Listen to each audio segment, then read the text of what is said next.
Hello, good evening, and welcome to the Joy of Connection. And what a week it's been. Oh my goodness. I mean, starting with Monday during the day, it was International Women's Day. And how great is it to have a day for ourselves to celebrate what we've done, what we've accomplished, what we are accomplishing, who we are, who we want to be, everything about women. It's all great. It's all beautiful.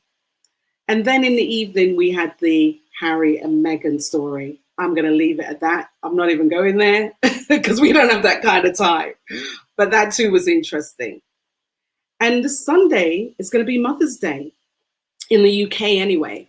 So for those of you that are listening internationally, this Sunday will be Mother's Day here. So I'm sure a lot of you are coming up with ideas and plans on how you're going to do it during lockdown because it's going to be different celebration. But for me personally, it's been a really sort of challenging week because Monday, which was also International Women's Day, was the anniversary of my mum's passing, the 3rd year. And it was definitely a day that I struggled with. And I just tried to keep thinking about all the beautiful things that we experienced together, all the things she accomplished. And for those of you that are part of the Joy of Connection group, you saw some of the comments I made. So yeah, it's been interesting. And it's ironic because today's discussion is going to be about emotional intelligence, you know, dealing with your emotions, how we communicate our emotions, all of that good stuff. So without further ado, I'm going to bring on my guest tonight, who is the wonderful and beautiful Metra Gilliard, based in, I won't say, I'll let her tell you. Hi, Metra. Hi, Mish. It's good to see you. Based in the Windy City in Chicago. So it's great to be talking to you like from a world away across the pond. I know. Oh, gosh. You're in Chi-Town. Oh, I miss it. I don't miss the wind. Of course. But I miss the beauty of it. It always reminds me of the perfect little New York. It's got everything that New York has to offer, but less of it and not so in your face. So it's all great. It's all beautiful. And I love it. And I miss it. But, you know, before we go further, can you tell the audience a little bit about where you're from and obviously where you live, but maybe some of the places you may have lived during that time? So let us know.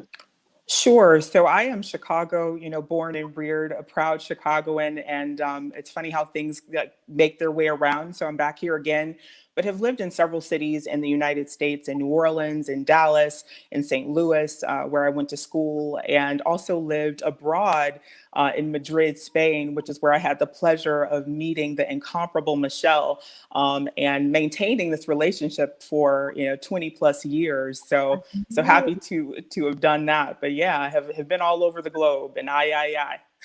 Oh, I love that incomparable. Can you say that again? It's good for the ego. And the incomparable Michelle Lowe. Thank you very much. Oh, I like that. I'm going to put that in my bio. Thank you so much, my love. But you know what? the pleasure's all mine, because I'm going to share with the audience a little bit. We met in Spain. We were both learning Spanish. Well, I was learning Spanish. Madame here was a fluent. Barely. But anyway, and was fabulously speaking Spanish. And one of the wonderful things was that we were, I'll never forget it, we met in the ladies' room. I don't know if you remember that. I do. I think we speak in Spanish, we speak in English at the time. I can't remember. We were sneaking. Look, there's a bit of emotional intelligence there. I was speaking a bit of English, and we had to sneak and speak it because we weren't allowed to speak English on campus. That's right. But I heard you, and I was like, I think she's speaking English. I have to talk to her because I was studying abroad can be very lonely, and there was really nobody there from my cohort. And so when I saw you as a woman of color, and I heard you speaking English, I had to seize my chance. That's right. Likewise, I was like, there's a sister in the house. That's right. That's right. That's great. And she speaks English. This is great, So that was so beautiful. And even that whole experience. And again, we connected through one of my passions, which was dancing. So yes. Connected further, I should say, because that was not our only connection. But, yes. That was beautiful. All the dancing that we did and all the places that we went. And I don't know, do you remember when I met my bombero? Bombero? Is that Pablo and the fireman? Yeah. Oh, you remember names. I don't remember any names. We'll stop sharing names. Right? Yeah. Trying to get me in trouble. This is on. No. Right. What am I saying? This is live. It's like, edit that. But yeah, no, we met a colorful cast of characters. It's an experience that I will never forget. I, often talk about exposure, like being so important, especially like you think about today's political climate and you think about people being very like myopic in the way they think. And part of it is because they have not been exposed to something else. And it's so important. And so I'm so thankful for the opportunity. Oh, well, you know what? It was a beautiful, beautiful experience. And there's so many things that I'd love to talk about. But one of my favorite things, and I just have to say it, I know that you probably are like, why are you telling this to everyone? But the thing that I loved about Metra, when I said to her, so when you graduate from university, what are you thinking about doing? And he said, I've got a plan, but ultimately I'm going to be the mayor of Chicago. And I was just like, all right, girl, bring it on. Because I don't think at that point there'd ever been a black mayor. Am I correct? No, well, there had never been a black female mayor. We'd had, Harold Washington, who, was wonderful. There's so much respect for him here still in the city. His name it echoes, in City Hall. But there had never been a black female mayor, and so that was the aspiration. I was going to, go to law school and then become the first black female mayor of Chicago, and it's so okay to change course. And I'm so happy that I did, because we now have the first black female mayor of Chicago. If I'm not mistaken, I'm not, by any means a historian, but I think that she is. And my goodness, are her hands full. It's not a job that I envy at all. She, came in, and then of course you had the pandemic and, the protests, et cetera, and so forth. So much to contend with. And there's a job for every person, and she can have it. Yeah. She can have it. I'm with you on the politics. I dribble and dabble, but I'm not really trying to get into all of that personally. No. And there's other people that do it well and do it great. And the floor is yours. That's all I can say. Have it. Yeah. So, tell me a bit about you well, not me, because I know you, but the audience, a little bit about, you in terms of, do you have a ritual that you practice, or do you have a spiritual practice?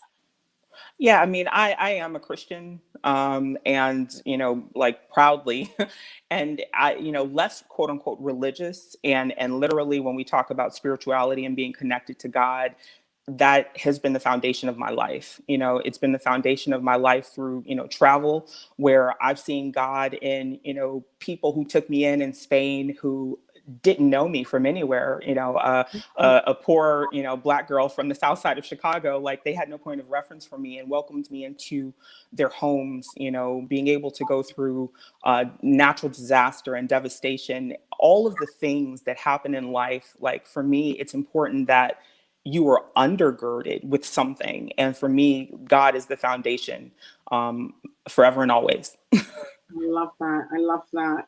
It's so beautiful to find whatever it is that you connect to and hold on to, and that sort of keeps you rooted and gives you direction and purpose and love.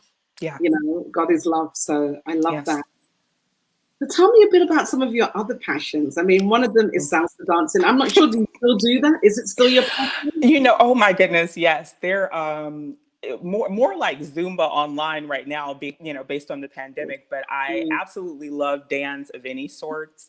It's a funny thing. A friend of mine says, anytime you hear drums, you can't resist the like movement of your hips. And I'm like, absolutely, I can't. So if it's African dance, if it's like salsa dance, Caribbean dance, I just absolutely love it. So dance is one of my outlets. I love And it. I do it in the mirror when nobody else is watching. I do it via online and with Zumba, et cetera, and have amazing teachers here in Chicago and New Orleans that I've had. Dancing is definitely a passion. I know you probably know this, and everyone who knows me knows this as well, but food is a passion as well. Yeah. I I love food and global cuisine. I think my favorite restaurant in the city in Chicago, if you guys ever make your way when all of this lockdown stops, Tanta is probably my favorite restaurant. It's Peruvian, and just a wonderful cuisine in general. But I like delving into the cooking of it. So not just the tasting, but also cooking great cuisine as well. So that's a passion. And then, just in being an avid reader, poetry and a good book, I can, just coil up on the sofa on a Saturday and just enjoy a lazy day with those things as well. So That's great. That's great. And I'm just going to interject a little bit to let you know that the audience is saying hello to you. We've got viewers in from LA. We've got people in the UK, in the North and in the South. We've got Gwen saying hi. It's so good to see you again. Bringing back good hi, memories of New Gwen. Orleans. Yeah, we got a New Orleans story to tell you guys. Oh my And God. Eva's in the house as usual. Eva said that she loved your comment about changing course even when you have a plan. And that's so key, isn't it? That, you can have a structure, but within that structure, that framework, you have the ability to move. And Denise is Absolutely. saying dancing is a feel-good drug. You're right, Denise. It will lift your spirit. It will. It Singing and does. dancing. I don't know how many of you sing in the shower. I don't sing in the shower. I'm like an opera singer in the house when no one's here. But, but between the two of them, my poor neighbors are probably like, oh, here she goes again. There she goes again. It's like the shower's turned into Royal Albert Hall. Yes. That's right. That's right. Oh my goodness. I love it. I love it. So tell us a bit about your other passion, your business of marketing. Tell us a little bit about that and why that's important to you, why you do it, how you do it, maybe. Yeah, no, it's a funny thing. I started off wanting to just in you get to university and you really don't know. Like at the age of 18, you're like thrust into this environment. It's like, what do you want to be? Tell us now. Like, and that's what you'll study for the next 4 years. So for me, I thought about business and then as a subcomponent of that, like what do you want to focus on in business? And there was like, finance and statistics and accounting. And I'm like, no, thank you. And marketing, it really quenched the creative thirst that I had, so being able to, use a bit of left brain, right brain, and increasingly now, especially as a marketer, it's a lot more data driven, and probably a lot less creative than it was before. But that's really, what attracted me to marketing is bringing, the notion of bringing brands to life and being able to guide something from inception to execution. A brand that you may not have known, a product that you may not have known or didn't consider. And then, it's everywhere, in media, you're consuming it. And then the most fun part of it, for me, is the engagement with customers, like being able to connect with people And that's what you do through marketing. Like you connect with them on an emotional level, you know, and you find something that resonates with them, and you think about their journey, you know, how are they, you know, thinking about this product, that, you know, at what point do you touch them, and are they open to and receptive to your message? And then how do you nurture that relationship ongoing? You know, if you have a product that's not just a one-time purchase, but that is like, you know, perpetual. So I think that's the most fun part, because everybody is really different. Like we have these aggregate targets, if you will, but everyone consumes differently, and that will never get old. You know, being able to learn more about customers, and so that's the best part of it. So do you have, let's say I came to you and said, Mitra, my brand Joy Spot, I want it to be global. Mhm. You know, I want everyone to know who I am. I wanted them to know who I'm targeting, what my message is. And so what kind of things would you be sort of asking me? What are there any sort of standard things that you ask somebody before you make them famous? Hint, hint. Sure. You know, one of the things is that that I like to say is that reality bites, right? Like I know so many people who just delve into, you know, business, and they're like, this is what we want our brand to be, but they haven't done like a business plan. They haven't done the research. And the research is key to understand what the public's appetite is for whatever it is you're offering. And so, like, you know, part of what marketing answers is we address the tension. So, you know, without, you know, pubbing any specific, like I have I have no endorsement deals. Let me just be clear on that. So I'll reference a brand, and it's only in the form of a case study. But you know, you think about Uber, right? Like the tension, you know, I don't, you know, I'm not privy to their marketing plans, but as a consumer, even part of that tension was, I want to be able to get a taxi when I want it, not to wait for it, and to know exactly when it'll come and how much it'll cost, as opposed to like, you know, New York, I'm always feeling like I'm being taken to the bank. It's like $100 to go like from one end to the other. And so like to know exactly how much your ride will cost, they were able to answer that tension. And then shortly after or before, I don't know when Lyft came along, who, you know, what came first, the chicken or the egg. But the point is, those entities were able to answer a marketing tension. And that's why it's been, you know, wildly successful. When you can do that and you delve into the research, then you know, understand where you can carve out your niche and what we call, you know, your value proposition. What are you offering that is relevant, you know, that customers want? It makes you stand out from the crowd, right? Absolutely. Yeah. Absolutely. So that's really, really good information for those of you who are in business that, you know, want to know more. I think we've got we have got your Instagram and your Facebook coming up. I think Ade will take care of that, so we can make sure that people see that and reach out to you. You know, might get some business on the side here. I love Listen, I'm happy. I'm happy to always talk to others and connect. And thank you, Addie. There you go. Yes, IG. You can find Mitra Gilliard. It's pronounced Gilliard. Which is it? French pronunciation? It is. Yeah. It's yeah. It's a French pronunciation. I swear I don't know too much about the history of it, except that we are, you know, originated the father side of the family around the Gullah Islands in South Carolina, and so yeah, it's French. It's, you know, Gilliard. You know, some people will say, but The Mitra Brits would Gilliard. say Gilliard. Oh, Gilliard. And when I lived in New Orleans, everyone added a U. It's like, oh, you're related to. It's like, I'm not actually related. There's no U. You know, but we're all connected somehow. So So wow, I love that. And talking about Louisiana, I mean, I have really fond memories of going to visit you, working at yeah, the radio station. But can I just tell my little story? Okay, I'm just going to tell my story. So, sure. I don't know if you're going to remember this, but you Okay. invited me to the station and you said, "Oh, we're going to have a guest here that I think you might want to meet." And I said, "Okay, great. I'm going to come down." Do you remember who that was? No. Okay, I was going to give you a hint. The ladies love. Oh, is it LL Cool J? Yes. Was it LL Cool J? Did we meet L? You know what?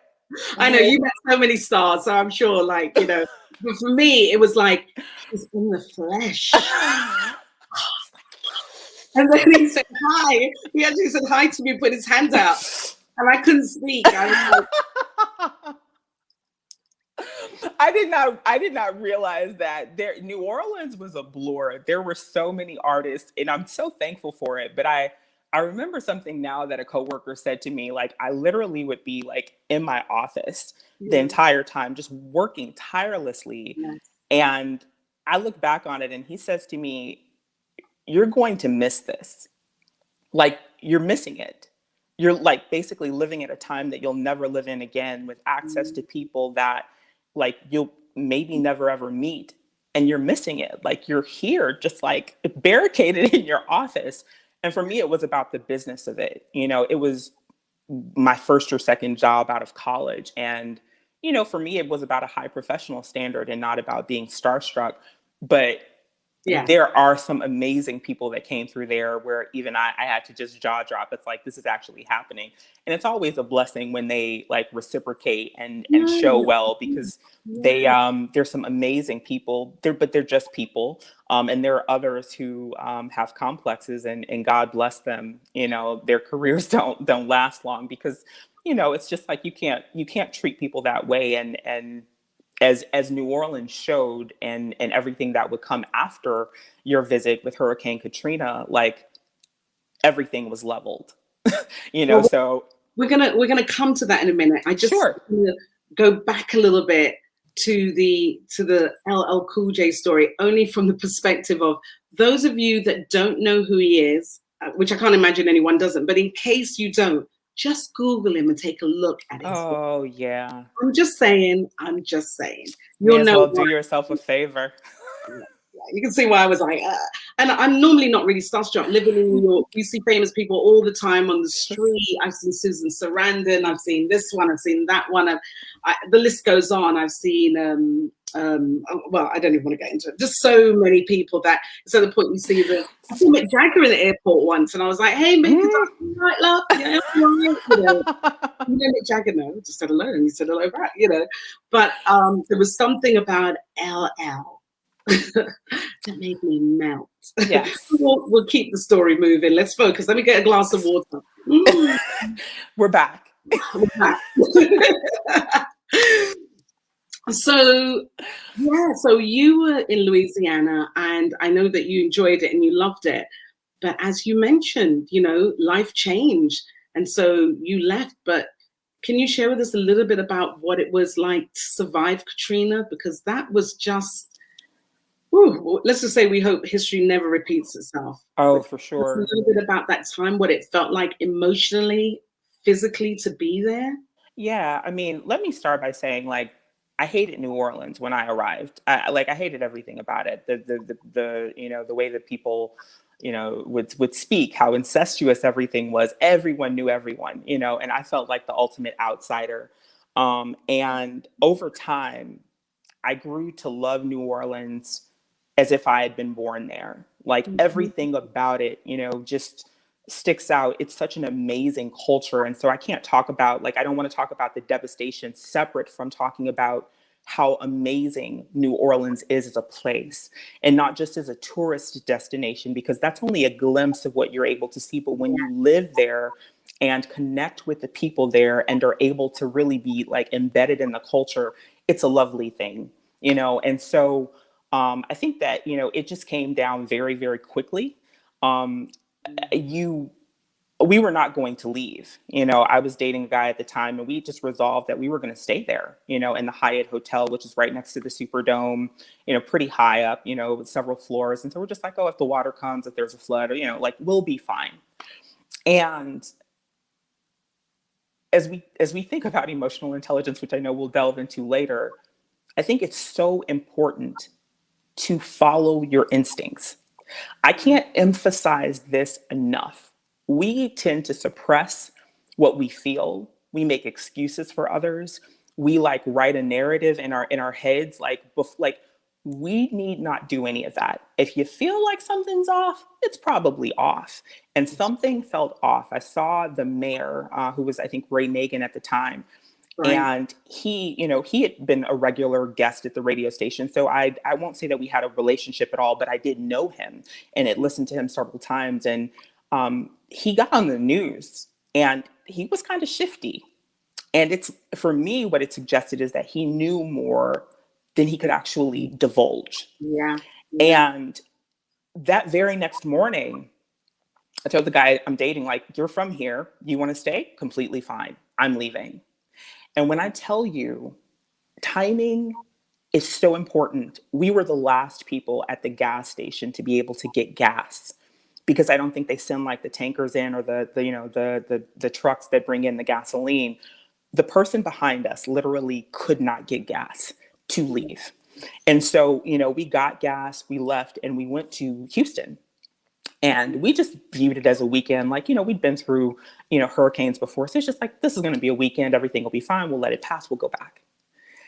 And I think we were there for the weekend. And next thing you know, the levees broke.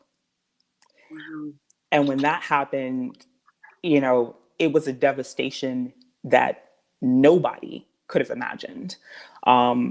It was a devastation that no one could have imagined. It was, emotionally draining, exhausting for so many different reasons, not only emotionally, but financially. Like, all of our things were there. We had to like start a whole new life elsewhere. And it also required some immediate decision making. And so what we decided is that we were going to go to Dallas, because we knew that Houston would be oversaturated with people. And so we made a decision, let's go to Dallas, let's find jobs immediately, because soon there's going to be like a whole influx of everyone from New Orleans will be, in this state or city. And so, we had to move our cheese. And that's what happens, is like, sometimes you have to, again, change course and be willing to be flexible.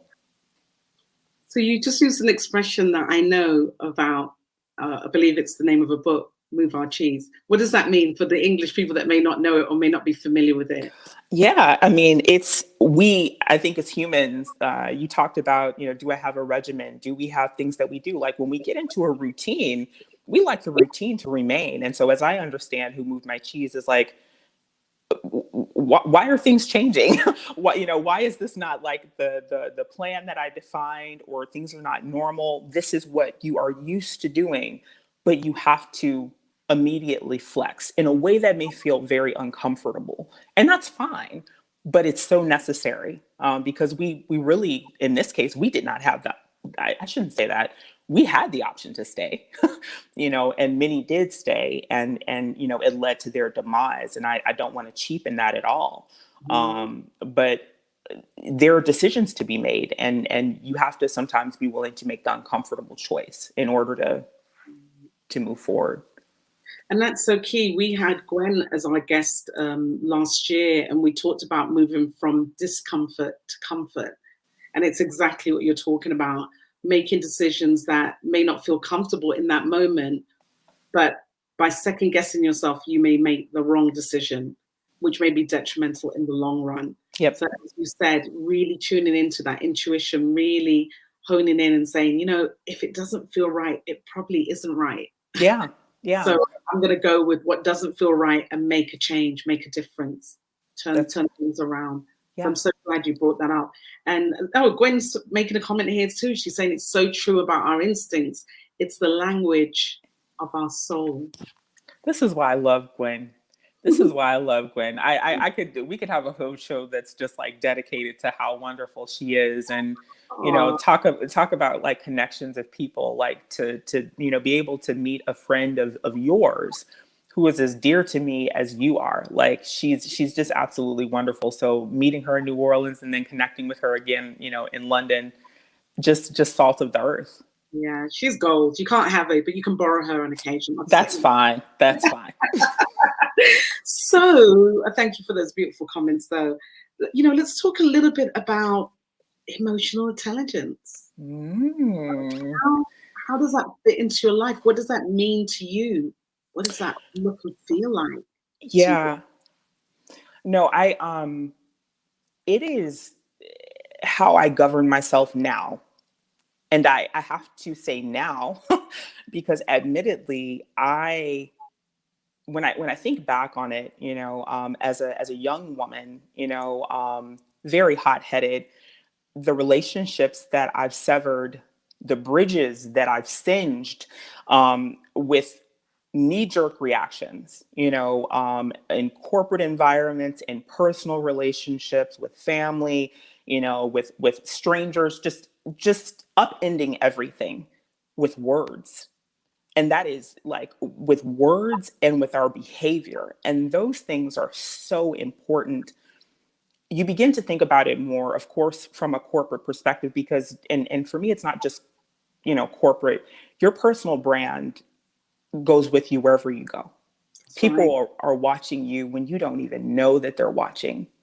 Mm. And it's, of course, this became, very clear to me within business environments. But aside from that, it's like, who do you purport to be?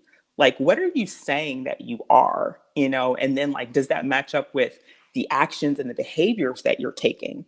And Yeah. so that is to me where emotional intelligence came in, is it's about being keenly, well, let me take a step back.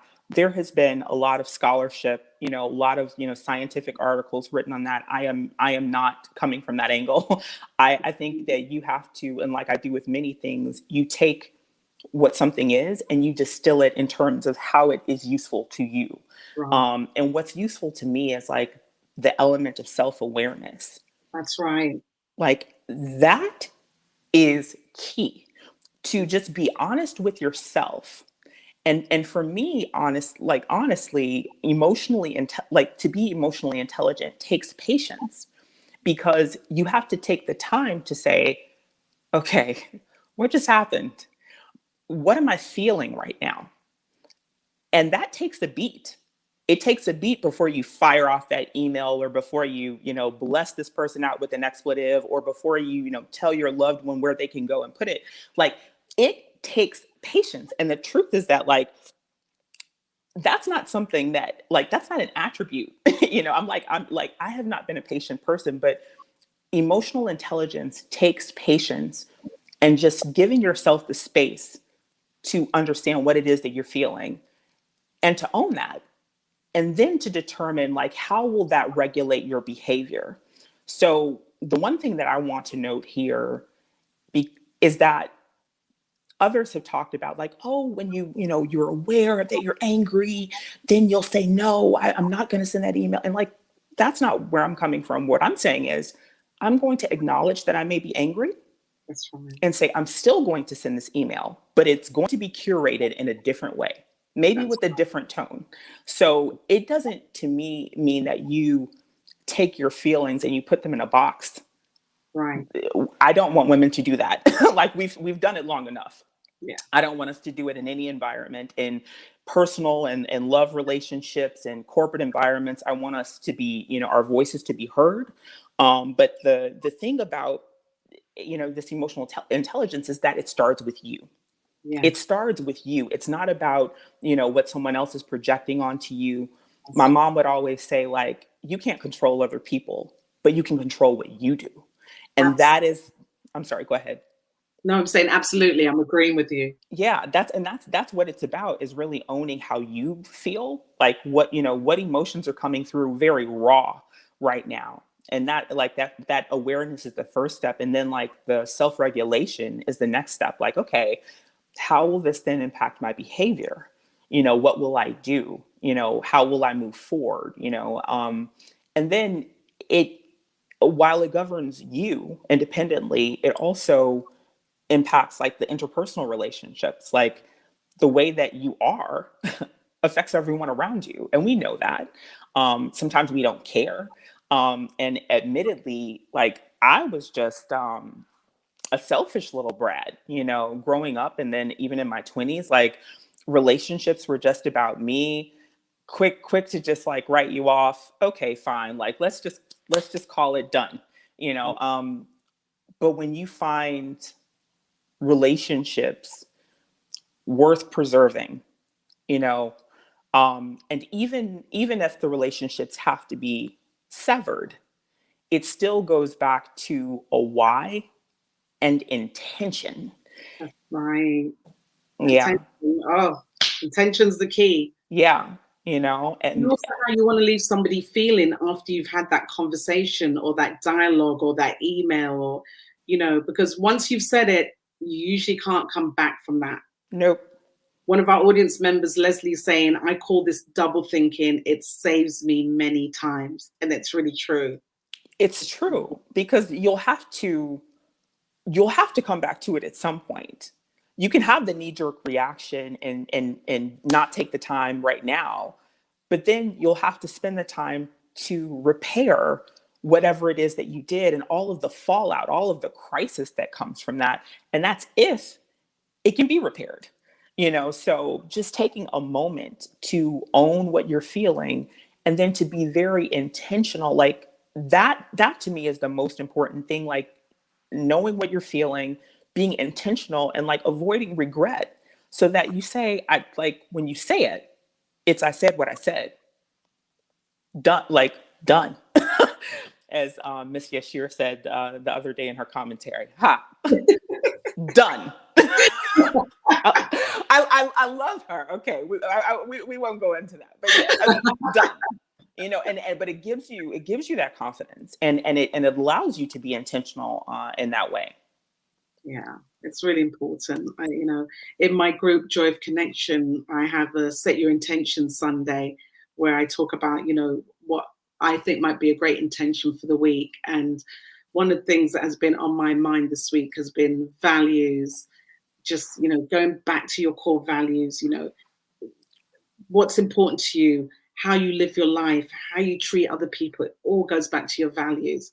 It's really key to hone in on that and tune in and figure out what that is for you. So Absolutely. I love that we're having this dialogue. It's so important. We're running out of time. We're getting to the end. I'm really sorry because this is it's just getting good. It's getting good. But I have a couple more questions for you. And I also want to say thank you for being honest and sharing some vulnerability and being open, because those are all parts of being, emotionally intelligent as well, right? Have taken the time to have an open dialogue and be clear and coming from a place of love and really being aware of what you're saying and how it's going to land on the other person when they receive that information. So thank you for sharing that. Surely.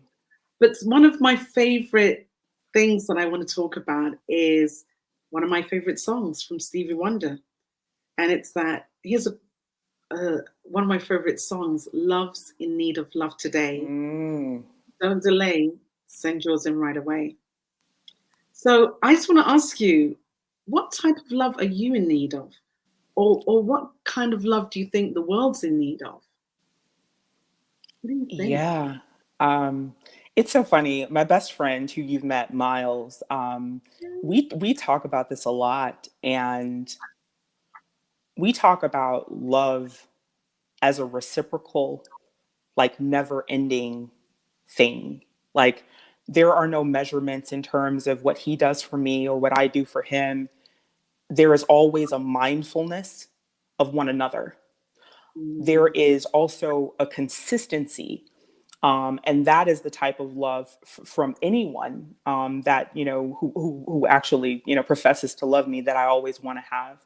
And that consistency, when they say that love covers a multitude, it's like no matter what, the situation, no matter what we're facing, we're able to engage in a way that's meaningful and that's deeply rooted in the heart and soul. We come from a place of love, and I know always that your intentions toward me are pure. I think that is the part of the challenge that we're having now when we talk about what the world needs, and God knows when somebody cracks the code for that recipe, it'll be a winning thing. But I think that part of the challenge is that we can't honestly say that a lot of what we receive, even from people who purport to be allies, that it's rooted in good intention. We don't know like where our enemies are, like where the gaping holes are, and so we're looking at everyone with a bit of healthy suspicion. That to me is not like, it doesn't lay a foundation for love. Like and also like we're not being honest with one another, with our histories, with our hurts. We are, attempting to put lipstick on a pig, as you well know, and is coming to the surface in the UK, has long been, bubbling over and ready to implode here in the US. We can't get to a place of love without being honest and without addressing the wrongs. It's like, somebody coming and doing something wrong to your significant other, and they don't even have roses, and they didn't apologize. They just like come back and pretend everything's okay. Yeah. It's it's just not anything that we'd allow. And so as a country, we have some, as a world, we have some healing to do. We have some hard conversations to have. And that honesty is for me the foundation of love. Wonderful. I love that. I love that. So I'm going to wrap it up with my last question. And that is there one thing that you'd like to impart with the audience during these challenging times? Because this is really challenging. I mean, you may have already just answered it in your question, really, about the healing. I mean, maybe that's the answer. I don't know. Yeah. I mean, I would just say, like, own your feelings at this time. Like, own your feelings and unapologetically own them. There are a myriad of emotions that we're feeling. Life got really heavy probably several months ago with, in Chicago, the lockdown, the protests, it was very heavy, the winter, it's life can be heavy, and it doesn't necessarily have to be this. If it's not this, it may be something else. And it is how you handle it. It is how your outlook that's the variable that changes everything. So own your feelings and be intentional about how you move forward through life. And again, do it, own them unapologetically, because those feelings are yours. They are yours. So that would be the last little nugget. And I look forward to just being connected and staying connected with you, Michelle. Thank you so much for having me. Always. And just to give you some feedback, the audience is saying it's well said what you're saying. It's inspiring. I love your mum's words of wisdom. So, everyone is resonating with what you're saying, and it's so true and so good to hear that, because we all get on the bandwagon of all these great things we should do, but owning your feelings is a whole other level. Really saying, I'm sad. I'm really sad today, but with intention that, okay, I'm sad today and I'm going to be still and feel that sadness, but know that tomorrow I can feel joy again or move towards joy. Because you may not feel joy the next day, but every day I can do something that'll take me one step closer to where I want to be ultimately. That's right. So it's been a pleasure. Un placer. Un placer. Para ti. Sí, claro que sí, para siempre. Gracias, chica. Yeah. So to everyone, I just said to her, thank you. It's been a pleasure. Have a great day, and we'll speak soon. That's great. Thank you. Much love, with much love. Thank you, Metra, for your time. Absolutely. It's in this city for me. I will. Hasta luego. Hasta luego. Bye. Bye. Thank you. Oh, she's so beautiful and so inspiring. I just love Metra. She's a young woman that's got so much potential. Is doing so many great things. She didn't even talk about a lot of things that she's doing outside of work, but she's a wonderful person. And if you want to connect with her, reach out to her on Instagram. It's Metra Gilliard, Gilliard. But guys, it's that time of the evening. Oh, I'm feeling sad. But I want to wish you all a happy Mother's Day. I want to wish those of you that don't have a mother a happy nurturing day with whoever nurtures you or makes you feel loved or feels like they're the mother in your life. And if you don't have any of those, love you. So I'm going to end the show tonight by saying, be joyful, be connected, and shine your light. Good night.